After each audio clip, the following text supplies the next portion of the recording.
Yeah, and the whole North's going to be around 500. This is probably like the most excited I've been for the NFC North in a long time. Everyone sucks, so the Bears have a chance. Is that why? Yeah. No, because the Packers don't have a dominant QB. Yeah. The sad news is, if he's average, he's still better than any QB you guys will ever have. That is not true at all. No, Justin Fields is a star. At all. Justin Fields has already proved himself last year. As a running back. You can't say he's not a good QB. He's a great running back. I will give him that. He's a great QB. If he can stay healthy, now that he has DJ Moore, great running back. You know who else is a great running back? Bears-Packers debate. Who? Michael Vick. Yeah. Look how good his career lasted. Yeah, Justin, don't do dog. Don't buy dogs. Don't buy dogs. Justin. A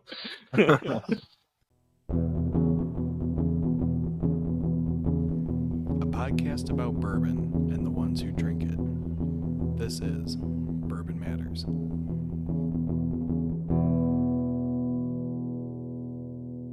Welcome to Bourbon Matters. I'm Jake. I'm Dan. And I am Jake from Gold Eagle, recording at Gold Eagle.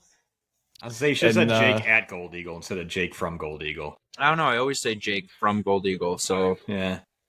I don't know. Well, today we are spitting some hot takes. What's a hot take there, Jake? A hot take is an opinion that is controversial, Dan. Yes. I don't think I've ever had one of those. No, I don't think so. Yeah, if you're a regular listener, you know that we love to argue on this podcast. So we figured let's just throw it all out there and get it going. And this past week, we were also told by my dad that the episodes that we're arguing are by far the best episodes. So yeah, if you agree with that, then you're in for a treat, probably. Yeah, and they are fun. They're fun. Mm-hmm. Proving Dan wrong. Yeah, can't get better than that. So. Dan, I think the commenters have always gone with me. Like, I don't know about that actually. I think Dan tells a couple buddies to comment on the post, backing them up. You guys act like I have friends. That's the funny thing of all of that statement you just made. See, like you're already wrong. Even Dan likes to roast Dan. Yeah, but the most support I ever saw you got was another anti-Pritzker comment on YouTube. So you know what? We've had like 3 comments, so a third of our comments. All right, so you seem eager to go first, Dan. So why don't you go ahead? No, I don't think I should go first. No, why don't we just? I don't want to. But we all say. Let's say our hot takes, and then we'll go around and debate and back them up. All right, you can go first, Jake. All right. So my hot take, and I've said this for a couple years, when a distillery puts out their coveted limited release bottle of the year and it's finished, they're trying to hide something, or it's just not as good as something that isn't finished. I think when it's like a Four Roses limited edition, everyone looks forward to that, a lot, because it's a blend of their best barrel proof bourbons, which I think the way it should be. But why would you put out your most coveted or, so-called best bottle of the year and finish it? Like, what are you trying to hide there? Do you not have good enough whiskey to stand out on its own? Yeah, and then never have that limited release ever again. Mm-hmm. Yeah. Yeah, that's a good one. Yeah. Jake, what about you? So I have 2. Because one of them is going to actually spark an argument, and the other one is I just want to kind of explain through. The first one that's going to cause an argument is I think Elijah Craig is the best hands down bourbon across the board. My second hot take is that I think the whiskey influencer community is unbelievably overrated. I actually don't have a problem with your first one because it plays into my hot take, which is that almost... What? Go ahead. No, go ahead. No, I was just going to ask Jake, though, is he talking about Elijah Craig small batch, or is he talking about the brand as a whole? The brand as a whole. Okay. Still kind of fits into my scenario. My hot take is that almost all bourbons that retail at over $70 are not a good value. It's a pretty good one too. I did some. Jake, I was on your website today looking up prices, and then I had to go to a couple other websites to find some other prices. Oh my god, you came with research?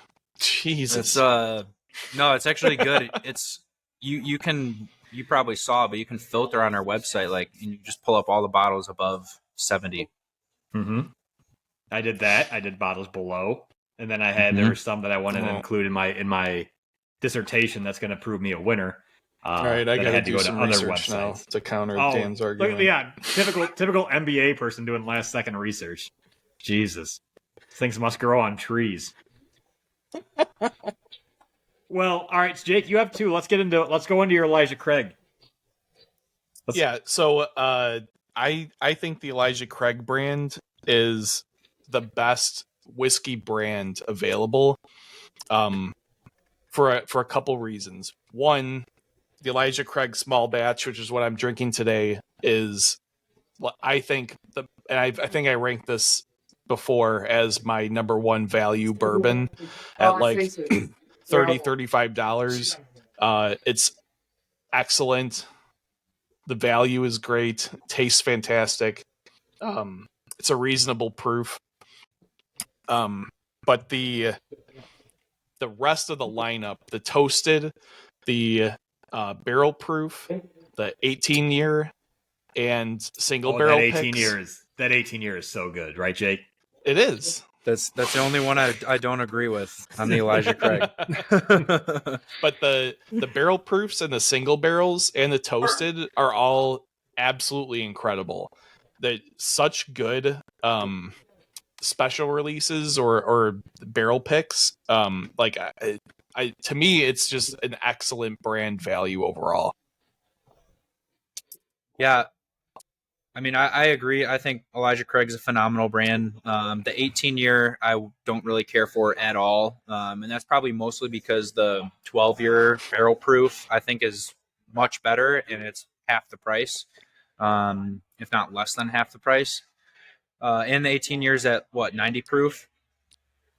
Yeah. So I just think it's a great 90 proof bourbon, but for the price that you're paying, I would much rather have 2 bottles of the barrel proof 12 year. Yeah, that's fair. Yeah. But yeah, if Elijah Craig and Russell's, like if those two were to ever go on allocation, they would be sought after more than the Buffalo Trace, or about the same as the Buffalo Trace lineup. Yeah, for sure. I think the one in there I probably disagree most with, that I like the least in their lineup, is the toasted.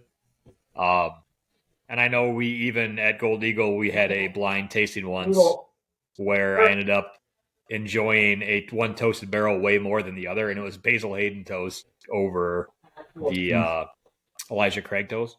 I don't have a lot. Like, I think it is probably overall one of the barrel proof stuff.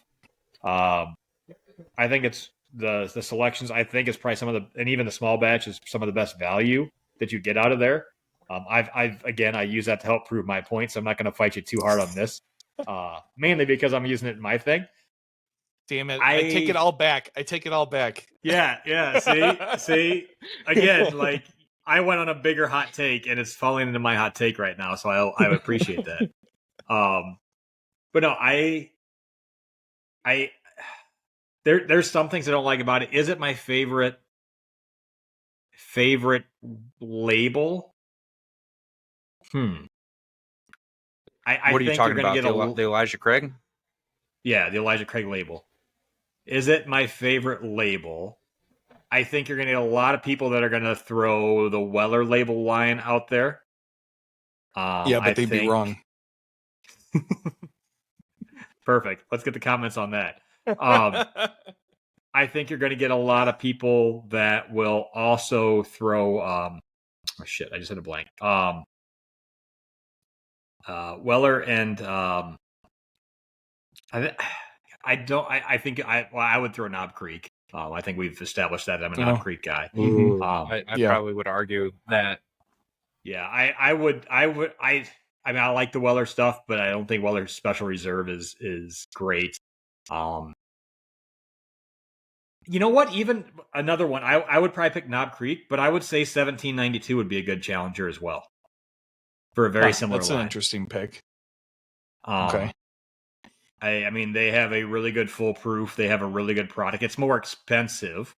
Yeah. I'm going to say you're wrong, though, because of Knob Creek. So that's my hot take, is that you're wrong because of Knob Creek.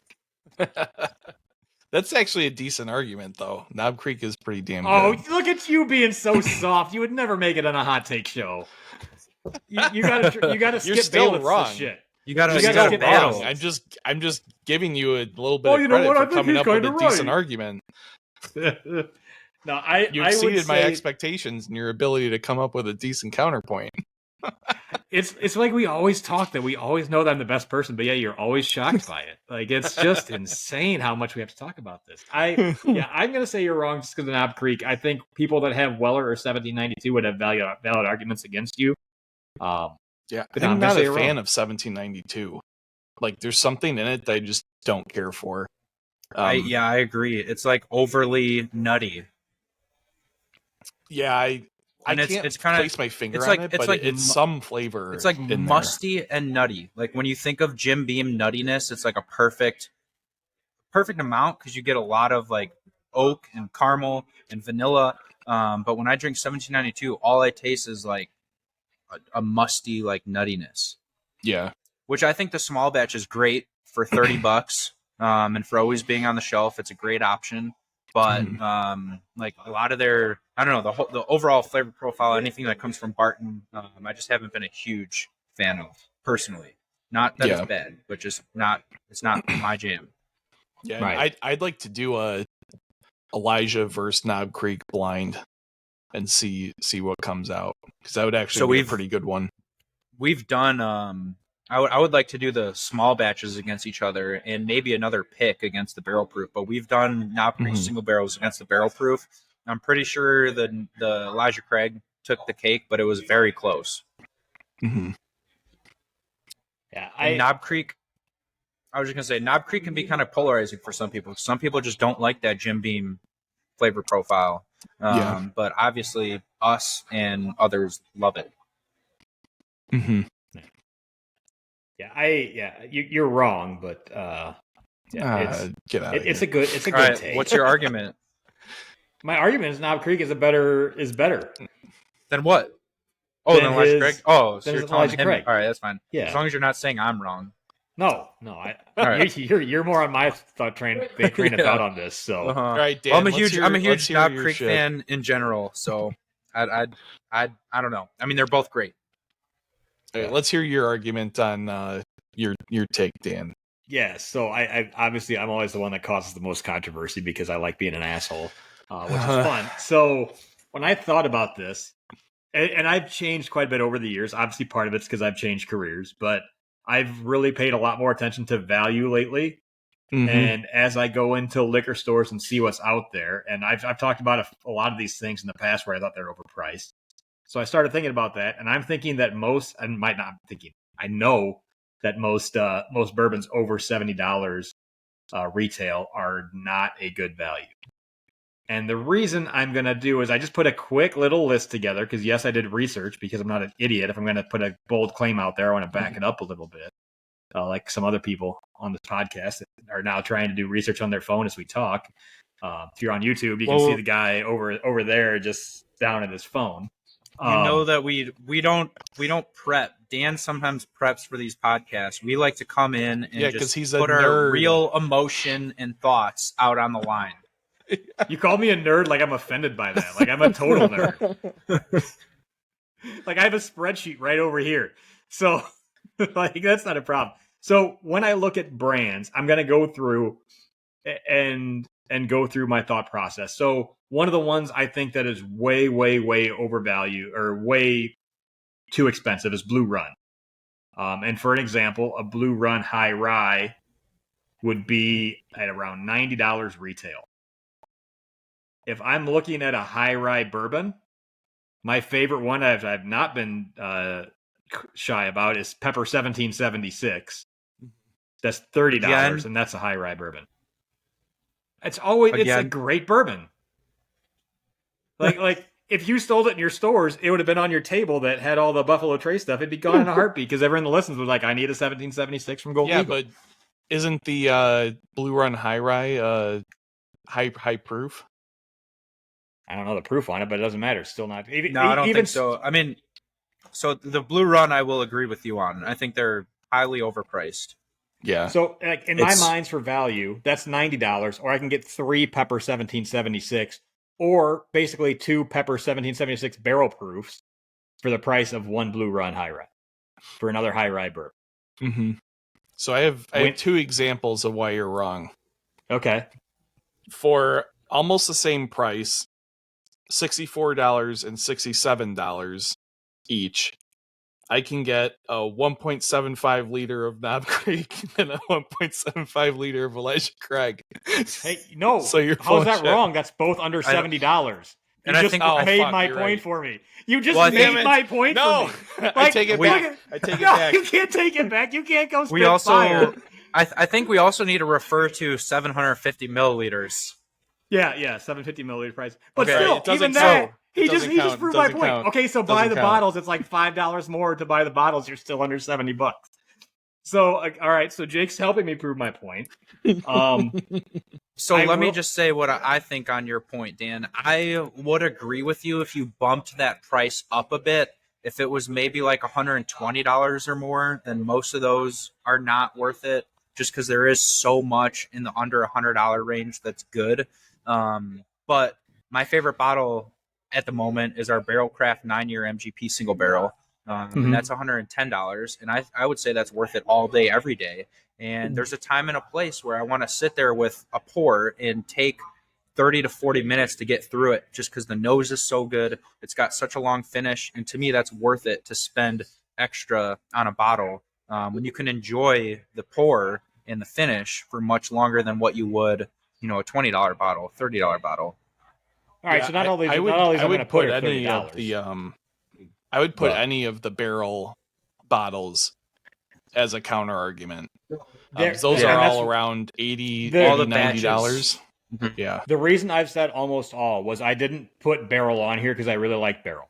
I think they do a great job blending, but they also blend a lot of old stuff, which goes up in price. Like I don't have anything that's superly old aged on here. I'm just doing this as more a comparison. I also like some of the stuff I didn't throw on here. Like I'm not saying that the Pappies and stuff aren't worth the retail price because they totally are, and they're all over $100. But when I'm looking at my list of stuff that I see normally on a shelf versus something that I can get that I like just as much, if not more, for way cheaper. The next one would be Lucky Number 7, or Lucky 7 usually goes for $80 in that area, where I'd put Elijah Craig for $30 against that. Kentucky Owl Confiscated for $130. I'm drinking Jack Bonded, and I'd rather have Jack Bonded for $30 because there's no I way. agree. Okay, Yeah. so you're proving my point. Well, this one what I'll- about Fox and Odin is over 70, and that's an I'm excellent not a big bourbon. Fox and Odin guy. I think it's I was- excellent too, but I also think there's plenty of $50 bottles that are just as good. That's still under 70 though. Yeah. No, that's what So I'm you're saying. still Like, proving my I- point. No, I'm Yeah. agreeing with you. I think the Yeah. Fox and Odin is really good, but I think there's a lot of $50, $60 bottles that can stack right up with it. So I mean, I'm halfway on this one. I'm halfway with you, halfway not. I think if your price was like 110, 120, once you get above that price point, it's kind of hard to justify just because there is so much out there, especially from the big distilleries who have $20 bottles on the shelf that are great drinkers. Yeah.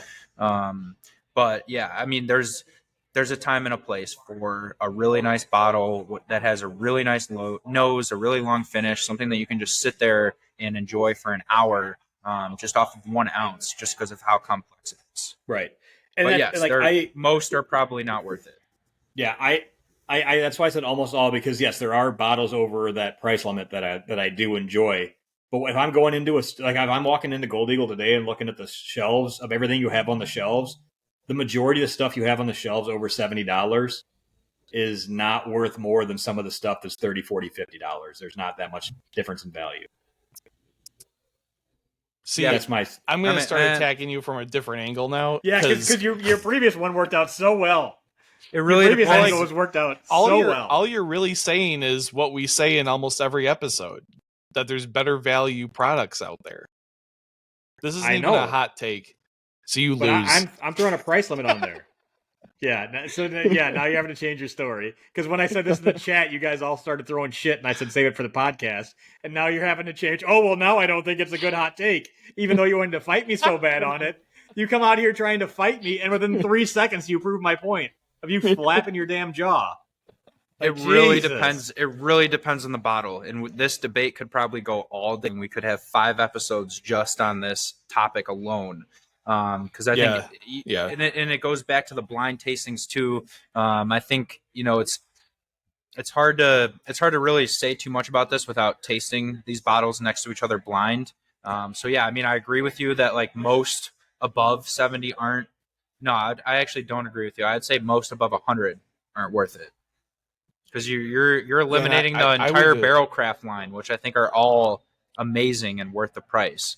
I didn't eliminate them. I said almost all. I didn't say all bourbons above 70. Well, I would caveat your statement that I'm right. Like okay, thank you. I'll caveat with normal release whiskeys over $70 are not typically worth it. Like special releases, I think in almost all now cases we're jumping are into worth a the whole money. other argument. But, no, because Jake's wait till Jake goes on his thing, and we're gonna have a completely separate argument. And I know all those bottles he are gonna talk about are expensive, and he doesn't like those. So he's proving my point as well. So like both of you were all ready to fight me, and both of your arguments are helping prove my point. Like that's all I'm saying. And I originally when I said it, I think I said excluding single barrels as well. Oh yeah, why didn't you bring that up? Yeah, so at first I was going to say excluding single barrels, but most single barrels that I've really enjoyed are under $70. Mine barrel I'm going to give an exception to, but like a Knob Creek single barrel is under $70, and one I just put that up against on my spreadsheet was Hardin's Creek 2 years $80 retail, and any Knob Creek 9-year barrel pick is under 70. Like, I decided to throw that out because the ones that when I was looking at the Gold Eagle picks for bottles that are the barrel pick bottles that are over $70, one of them was so mad at one of the blind tastings when someone picked the Angel's Envy for their birthday pour because I don't think Angel's Envy barrel proof. Nothing against your barrel pick, Jake. I'm just not an Angel's Envy fan. I think their barrel picks are all like $85 or $90 normally. Like you don't think is over that price. You don't think those Angel's Envy barrels are a good value? I don't because I don't like Angel's Envy at all. Well, I mean, what's the barrel proof Angel's Envy cost? That's what I was going to say. The barrel proof Angel's Envy is like $300, and the single barrels are almost barrel proof, and they're $90. Yeah, I've not been happy with the couple I've tried. Not just your store. There was another one. Be honest. Did you like ours or not? I didn't, but that's not a pick thing. I don't like Angel Envy profile. Yeah, I mean the only reason why I asked because I've probably had 10 to 15 people at least tell me they don't like Angel's Envy, but our barrel was good, and I think that's because our barrel was like hardly finished in port at all. It was only in there for like less than a month, so it just kind of got a touch of port. But I don't know. I like it. It's not like my favorite bourbon, but I think the value is pretty great because it's 8 proof points less than the barrel proof, and it's less than a third of the price of the barrel proof. But even like the Peerless barrel proof, it's a good barrel, but I don't think it's worth over $90 compared to a lot of your other barrel picks, like even your Maker's picks and stuff that are under that 70 range. Their Peerless rye pick. I disagree. At our blind tasting, I said that the Peerless rye pick and the Hard Truth Sweet Mash rye picks are like my top 2 whiskeys of the past 12 months. They're both absolutely incredible. Yeah, I mean, I Peerless is a very debatable topic because yes, their stuff is young and it's expensive, but their single barrels vary so much from barrel to barrel. Like the flavors taste like they're from different distilleries, and I think when you find a good single barrel, it's worth no matter what price they're charging. Some of those single barrels get up to $150 at the distillery. At the distillery, I can see that. Yeah. Yeah, but I mean, like, and I think I'll back this up all day. They're ridiculously good. So would you put it on your shelf at 150? Not when we have one in stock right now. That's 110. I mean, it's hard to pay more at the distillery when you can. I mean, that's an extreme example because they do sell out of all their barrels at $150. They charge what they want basically. Yeah. But their stuff in the stores is like 2/3 of the price than what they sell it for at the distillery. So I would always go to a store and find a pick at a store before going there and spending $150. But I do think that they're extremely they vary a lot, so you get a lot of different flavor profiles, and it's a good example of if you're a huge fan of one distillery, you can never get bored because every barrel tastes so different. There's so many options to explore. And they do a lot of single barrel releases. That's a huge part of their distillery. Yeah, so to sum up, Dan's wrong. We provided several counter arguments as to why.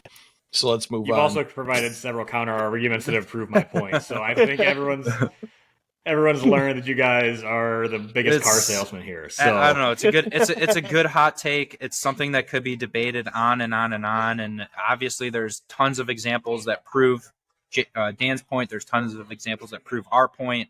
But yes, there's obviously tons of great bottles under 50, under 70 that you can go for. You don't have to spend a lot of money to get a good bottle of bourbon, which is the beauty of it. But I think there's a time and a place for a splurge bottle for a special occasion.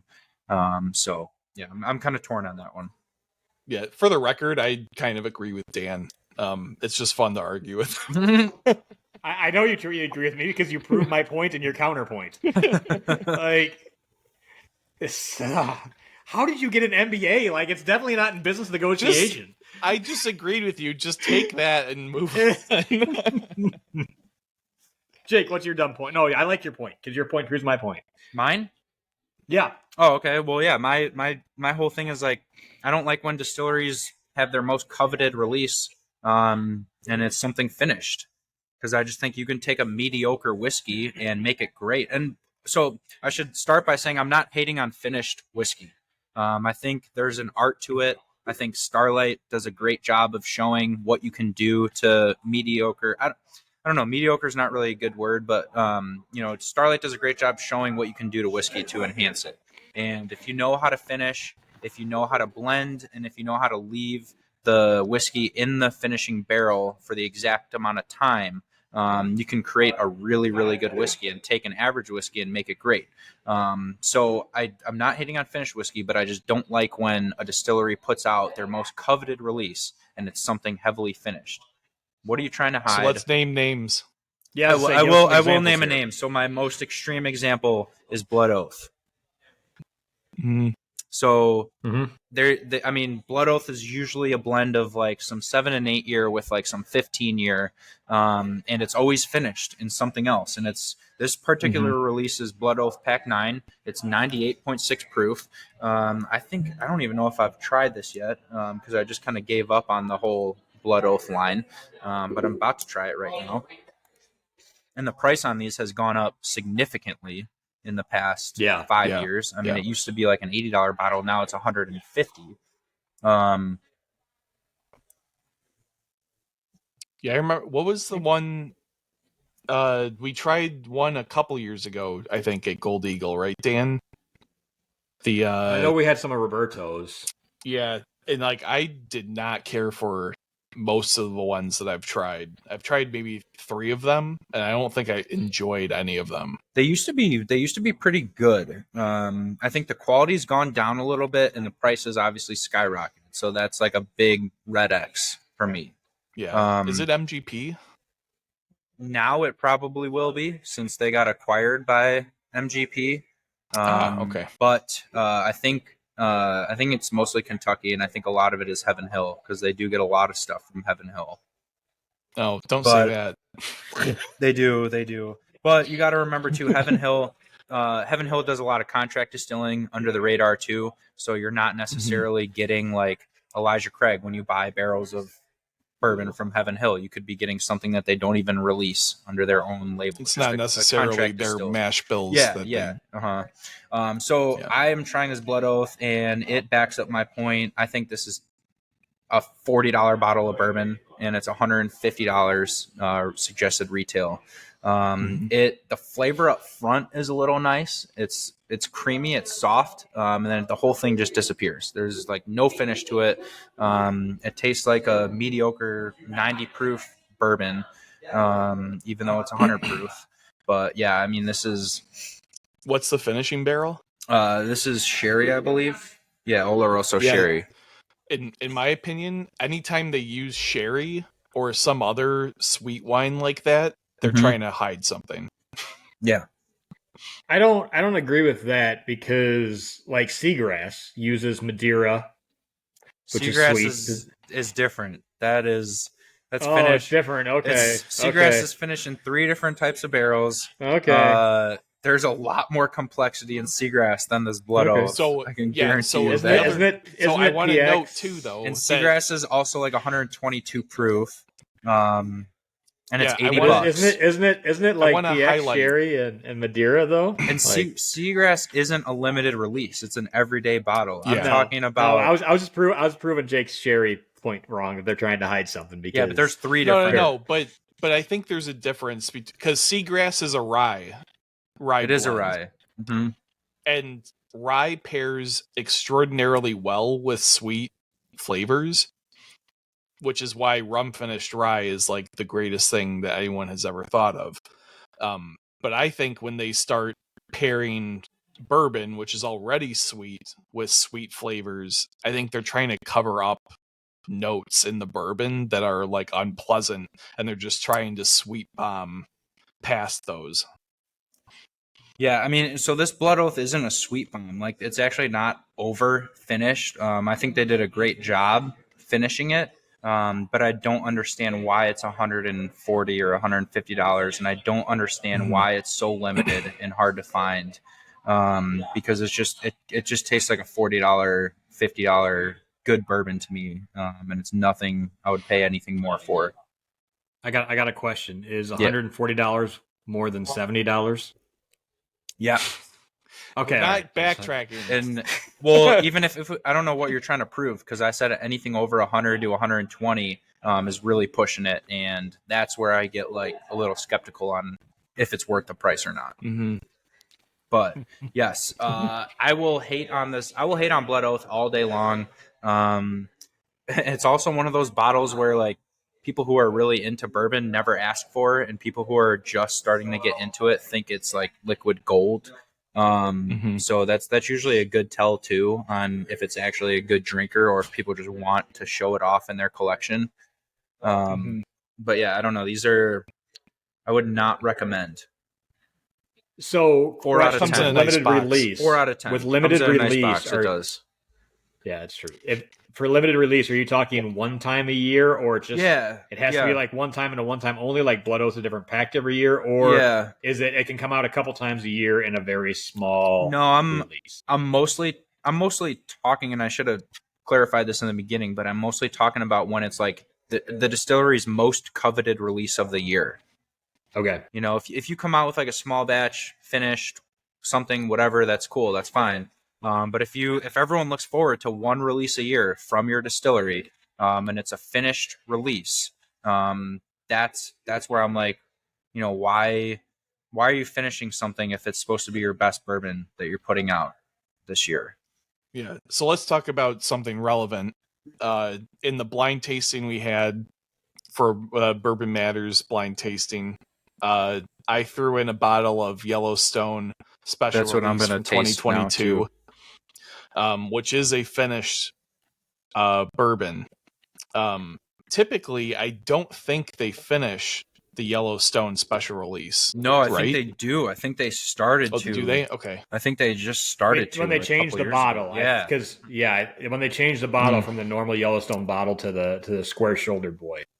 Because So- we've had the 101 release from 2020, I think, Dan, right? Yeah, it's Roberto's is 2020 because I have to And- grab mine. I got a 2021. And they're 2022. really, really good. And those are unfinished, I'm pretty sure, because that's in the normal Yellowstone The bottle. older ones, yeah. Yeah. And this one, it is good. I believe it's a Madeira finish. Marsala. Or Marsala. It is pretty good. But it does beg the question: why are you finishing what should be like your best product? So my feedback on this Yellowstone, I like this, by the way, a lot better than the Blood Oath. This is a really good bourbon. It doesn't. If you poured this for me blind, I probably wouldn't guess that this was finished because it tastes more like a whiskey than it does a finished whiskey. But I still probably would prefer a really good single barrel of Yellowstone, 115 proof or 109 proof, over the limited release, as those are like half the price of the limited release and a lot easier to find. I would love to see Yellowstone do maybe a fall finished release and then maybe like a December, like older age stated Yellowstone blend, as their like, coveted main limited release, instead of just doing one finished release. Yeah. So you're using finished whiskeys because you think they're trying to hide something. I mean, not always, but like, yeah, but what would your thoughts be versus like first one that came to mind would be Woodford's Master Collection that has the different mash bill or the different finishing things. That's a very coveted release, highly touted. They have their batch proof release from the Master's Collection, but then they always have a Master's Collection that's a unique. Although I think some of those are coming out as finished now, though. Well, but no, yes, because those are more like experimental things, right? So like they have like the 5 stout mash bill. They have the chocolate malt mash bill. They have the higher entry proof. They have the batch proof. So they're releasing Woodford at barrel proof, which they never release. So that's super cool to be able to find a bottle of Woodford barrel proof. And then they're also doing some kind of experimental thing, which sometimes is finished. But most of the time it's like an experimental mash bill or, entry proof or something like that. So they're doing both. So if Yellowstone were to do both, I think that would be super cool. If they released like a 10-year-old Yellowstone, that'd be super cool to taste that. Yeah. But just something finished just doesn't excite me as much if it's, the Holy Grail limited release coming from that distillery. I think a brand, as an example, that does it well, that's right behind me, is Old Elk, where their special releases are mash bill variants and grain variants rather than finishes or some other type of modification. I mean, they are doing some finishing, like they have a cognac finish and rum finished rye and things like that, but they're not like the coveted one release a year, 2 releases a year. The coveted release from Old Elk could be the Infinity. Normally, the Infinity or the Master's blends, distillers, or whatever. The distillers blends, the Master's blends, like the double wheat and the 4 grain. Yeah, yeah. So which, if you want to finish Yellowstone and Marsala, great, finish it in Marsala and release a batch to the market. But I'm not sold on, this is our one Holy Grail release that we're doing this year, and it's finished in some kind of sweet wine. What would you say then about Angel's Envy, who everything's finished and they have their one big different finish release every year? Is that the same or is that not different? Finished? The barrel proof, or is it finished? No, like a couple of years ago, it was the ice cider cask finish that came out. Yeah, it's like stuff like that where they have that one big finish release, but they're finished whiskey. Yeah, I mean, majority time. I think that's their brand. That's a little more. Yeah, their brand is to finish. So okay. I think that's a little different. And I guess like maybe I'm contradicting myself a little bit, but I don't know. I don't think so because they're known for finishing. So like they gotta come out with something finished, and as long as they do it really well, it's gotta be a really good finich. And I'm again, kind of. I just want to say I'm not hating on finished whiskey, because I think there's some blenders out there probably would disagree with what I'm saying on this whole thing, but there's an art to blending, there's an art to finishing, but if you're gonna put out a finished bottle as your most coveted release of the year, What are you trying to hide? Do you not have older bourbon? Do you not have, the capabilities to blend it without finishing it, to create something desirable? I don't know. Yeah, so another example that might be somewhat controversial, because I don't think they finish every release, is the Parker's Heritage. Like this year was a double oak release. A couple years ago was a like orange curacao finish, but it doesn't necessarily get finished every year. They did a heavy so toast finish a couple years ago. Yeah, but I think that begs the question, whether or not experimental finishes are like worthwhile, or if it's a more like a blood oath situation where they're finishing no matter what, and it's not necessarily worth the price. Yeah, I think I'm glad you brought up the Parkers, because that's an interesting topic to debate on. I myself, along with I think a good majority of people, didn't really care for that orange curacao finish, but the heavy toast and the double oak, those were great. So what I want to know there is, did they decide before the year started, all right, this year we're going to do an orange curacao finish? Or did they blend the bourbon and then realize, oh shit, this is like super dry, we need to put it in some kind of sweet wine barrel to sweeten it up a little bit? Because once you blend your most coveted whiskey is 18-year, 12-year stuff, and you create this whole blend and you're hoping that it's going to turn out to be a really good blend on its own, and you realize that it's too dry and it's just not right. What are you going to do? You're going to throw it in some kind of sweet wine barrel and finish it up and round it out a little bit. Mm-hmm. So I don't know. I would like to know the thought process on that whole situation. And I'm sure there's plenty of distilleries and releases that we're missing out on talking about. I mentioned it earlier, but like Four Roses, I think is a great example on a limited release done right. Because unless you get a single barrel, there's no Four Roses barrel proof. You have the standard single barrel, the small batch select. So unless you get a single barrel, you can't get Four Roses at barrel proof, but their limited release every year is a blend of their favorite barrels. And a lot of them, half of it is like older barrels. I think last year they had like some 20-year-old bourbon in that blend. So I think that's super cool. They don't finish shit. No, they don't finish anything. And I mean, like, again, we're not hating on finishes, because I think it'd be very cool if Four Roses came out with like a limited release or batch of Four Roses finishing rum, or Four Roses finished in something besides port or sherry would be great. Some kind of cognac finish would be great on Four Roses. But yeah, so it'd be cool if they came out with a finished run, but not as their limited edition Holy Grail product for the year. I'm not going to disagree with you. I would have appreciated you more, though, if you said that all limited releases are overhyped. Is your hot take? Because I would have gotten 100% on board with you on that.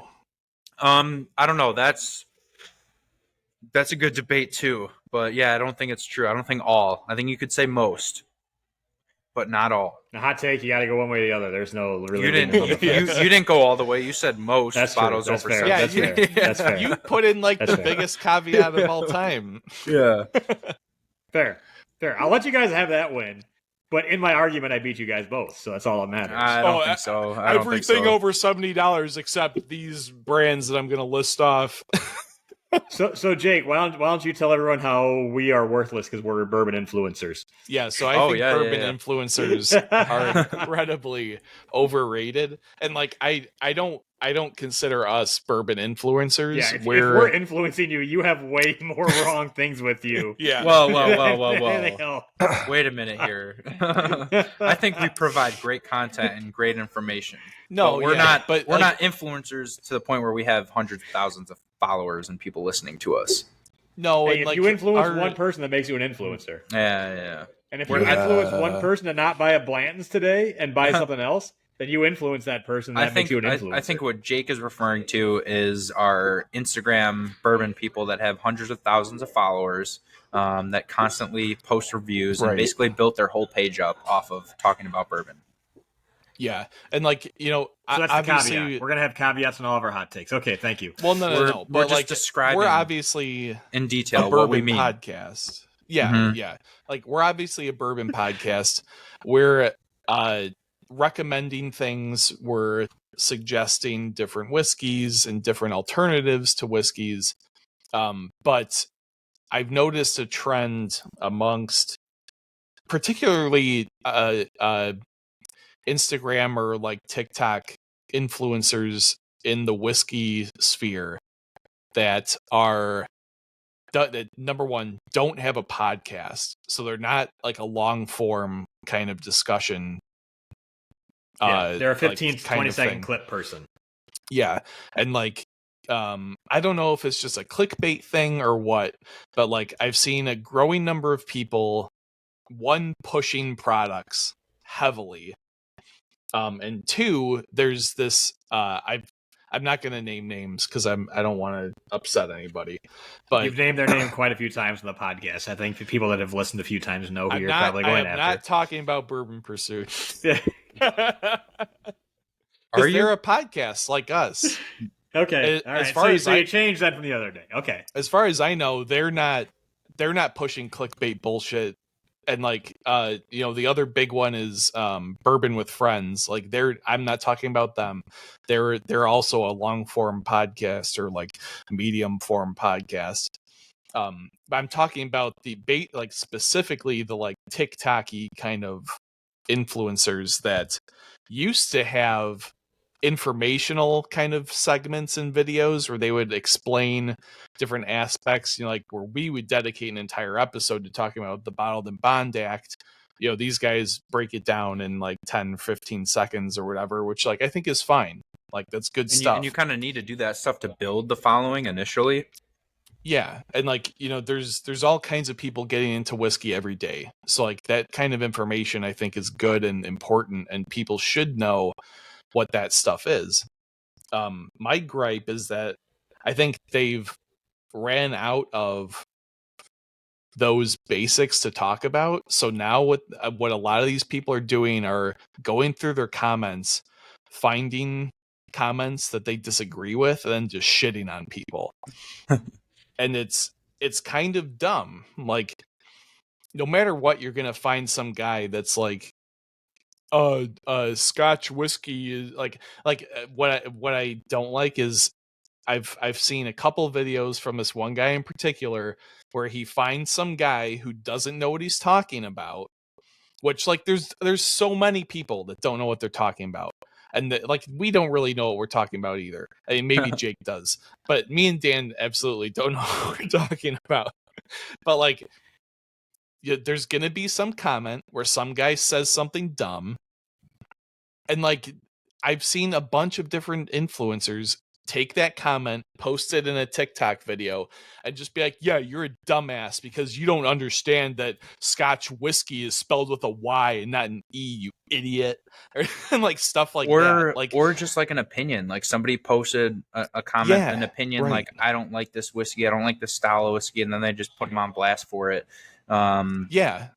But- For clicks and views, Yeah. like So I think what you're referring to is the people that have kind of built up a following, and in order to build up a couple 100,000 followers, just talking about whiskey, you need to kind of be genuine. You need to provide valuable Right. information. That's the only thing that's going to draw people to you. But once you get to that point and you have that following, some of those influencers can start being they can get an ego behind them. Right. They can start being Yeah. a dick. They can start, another thing to talk about, a good example is, I'm not going to name the company because I don't want to put them on blast, but we had a glassware company reach out to our podcast, and I don't know the whole details. Jake, you know more about it than I do, but if I'm not mistaken, like they offered equity in the company, they offered free glassware, for us to just promote it and talk about it and constly talk about how good. No, there's this nothing. glassware Nothing is. was free. Nothing was free. Well, I don't know. Go into it. Well, no, they offered us equity in the company if we reviewed the glassware. They didn't say anything about promoting. They said if you like the product and you decide to review it on your show or whatever, that you would get equity in the company. And I got a sample glass. It was, in my opinion, not any different than a normal rocks glass. It was fine. It was functional. But they made a lot of claims in their marketing statements about how it was superior to a regular rocks glass and all this stuff. And I just didn't agree with their claims. And so, and I mean, the reason why I brought that up is because there's a lot of influencers out there that get offered an opportunity like that, and they're just like, you know what, who cares? This glass isn't anything special, but I'm going to promote it, I'm going to talk about it, and I'm going to get paid for it, so I don't care. So I think, it's hard to stay. No, it might be hard to stay genuine when you have that big of a following, and you are probably dealing with a lot of hate comments because everyone has their own opinion, and no matter what you say, there's going to be people that disagree with you, and it probably eats at you over time that you have to deal with all these negative comments. And then, you realize, I got this big following. I can get paid to just talk about this glass that, isn't really anything special, but I'm going to get paid for it, so it doesn't matter. So I think the biggest thing with influencers is, people want genuine. They want genuine advice. They want to follow genuine people, and it's really easy to lose that once you get that big following. And then it's easy to get carried away with what you've built and what you have. Yeah, and I think in like episode 1, we talked about how this podcast isn't about us being snobby and snooty about whiskey. It's about us providing genuine recommendations when we like things, and we'll give you our honest opinions when we don't. So I'm not interested in selling out on certain things just because we're gonna get money or clout or whatever, right? Yeah, and along with like glassware example, like tons of podcasts and influencers, if you have a big Instagram following, you're going to get sent samples from distilleries, and sometimes you'll get sent samples of very limited releases, and you're not going to go on air and talk shit about that distillery because you want them to keep sending you stuff. Right. I kind of did with Stellum the one. It doesn't matter because we don't have a huge following, and I'm sure Stellum isn't really listening to our episodes. Yeah, no, they didn't see that. Yeah, as long as I have two. Well, like the Stellum ones that we tried, we made a couple reels on the Hunter's Moon and the Lone Cypress, right? The Hunter's Moon was the bourbon, the Lone Cypress was the rye. I really liked the Lone Cypress. Dan did not, obviously, because it's a rye. And I think that's totally fair to say. No, hey, it wasn't because I liked a rye, but there was someone that was in the back of that video at the time that wasn't on the podcast, who is on the podcast now, that said this other rye is better. Well, comparatively, you can compare anything, right? So I have two things. So first thing is I can't chime in much because I don't have TikTok like Jake does and spends hours looking at TikTok. I don't have TikTok either. So I can't add things into that. But secondly, Jake, I do agree with you when you say that these influencers who used to give all this information on whiskey and now just spit hot takes are worthless. And I agree with you on that point. So are we worthless? No, but we don't. But no, I know. I get it. It was sitting right there for me, and I couldn't take the bait. I know. I was waiting for you to say it because I felt it coming. But that's what she said. But the problem, the problem to me is that it's turned a lot of these people have turned against their viewership in a lot of ways. Yeah. And they're using their viewership as fodder for content, which I think is absolutely unconscionable. And two, they're moving towards clickbaity kind of things that don't add value to the conversation. We're yes, we like to create these arguments and this drama because it's fun. But I think all of the conversations that we have and the arguments that we have are adding value to the overall whiskey conversation. Yeah, we haven't resorted yet to just calling each other stupid names. No. At some times. point we will. I mean, we do that every once in a while, but not all the time. No. And like most of the time when I'm giving Dan shit, I actually do agree with him. It's just more fun to give him shit. Because I'm right. Like we've proved that point multiple times today. And it doesn't really matter for us because we don't have 100,000 followers and we're just here for fun. Yeah. So yeah. Awesome. All right. Well, that was fun. I enjoyed beating you guys in arguments. I feel like if Trump would have been at the debate the other day, I feel like that right now. Like you just ruined this whole episode. You realize that we can't post this now. We're gonna lose half our Oh followers. God! All right, yeah. 50 people down the drain. 56. All right. Well, Jake, it was fun seeing you record from Gold Eagle. Yeah, it was fun. I go want ahead. to do this more often, but yeah, check out the background at the Gold Eagle Bar. About 100 whiskeys. 200 whiskeys there. Gold Eagle Drew there, looking pretty. Drew, give us a wave. Yeah, come see Drew. Back of the We store. said Drew would be on the podcast, and Drew has now been on the podcast. Drew actually, he actually is down to get on an episode, and I know. I was gonna, if we weren't recording at 11 today, if we were gonna able to start at 10, I was gonna have him come at the store at 10 and hop on the first episode. But maybe something to save for the future because I'm glad we kind of did that during a release here because that was kind of cool to talk about. But yeah, I promise all you listeners, I know there's a lot of you that love Drew. We will get him on very soon. It's only a matter of time. But yeah, if you want to, we should do a live episode from the store on a Saturday morning. Get Drew in and get Dan up here when Dan's back isn't broken, and then we should do it live from the store. Yeah, and absolutely. Post it live on YouTube. Oh yeah. So people can watch and we come can in do, and hang out. Yeah, and it would be perfect if we did like a 10 a.m. release because Drew starts bartending at 11, and then I don't know, we can think of something special. Maybe we can do a release and we can announce it live on the podcast so that the people that are listening to the podcast will come for the general public that sees our post. Yeah, that would be fun. All right, yeah, no, I like the idea of dropping nuggets to the listeners. We appreciate you. It's been an hour-long episode here, and you're still listening, so thank you. I promise I'm going to start. I want to start dropping some coupon codes to listeners as well. Yeah, so stay with us. We got Jake made some claims at the I Bourbon Matters did, tasting. He's got to follow through on them. Well, I was thinking when we did the Barrel Craft Blend 35, like I should have absolutely dropped a coupon code just for the listeners to be able to go on our site and buy at a discount. So from now on, when we talk about certain whiskeys, I will do that. So stay tuned. Don't leave us just yet. We've got the best is yet to come. We're about to kick Dan off the podcast and have all good content. No, I'm just kidding. Thank God. Drew's going to replace Dan next.